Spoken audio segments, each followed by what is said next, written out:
Good morning বন্ধুরা, আপনারা দেখুন কি সুন্দর একটি সকালের চিত্র।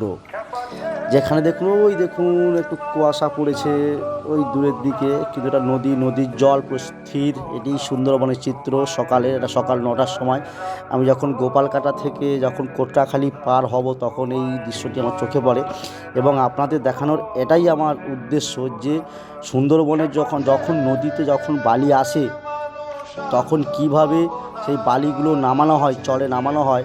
এই দেখুন নদীতে নৌকা রয়েছে আর একটি সরু তক্তা দেওয়া রয়েছে। সেই সরু তক্তার মধ্য দিয়ে খুবই রিক্সে, খুবই টালটাকে ব্যালেন্স করে, তাহলে টালটাকে ব্যালেন্স করা হয়। এই যে দেখুন খেয়াঘাট, এই পাশেটা একটা খেয়াঘাট। এই যে খেয়া, আমরা এই খেয়ার মাধ্যমে ওই পালে যাব, মানে কোট্টাখালি যাব। আমি গোপালকাটার পাশে দাঁড়িয়ে আছি।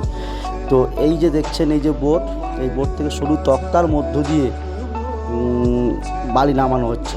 খুব রিস্কের কাজ। এমন করেই যত বালি আসে বা যত সুন্দরবনে ঘর বাড়ি হয় সব এরকমভাবেই বালি নামানো হয়। এরকম ঝুড়িতে করে বালি নিয়ে এই উপরে তোলা হয়, এবং একজন নিয়ে গিয়ে আর একজনকে দিচ্ছে, মানে হেলির মাধ্যমে, এটাকে হেলি বলা হয়। হেলির মধ্য দিয়ে বালি জমা করা হচ্ছে।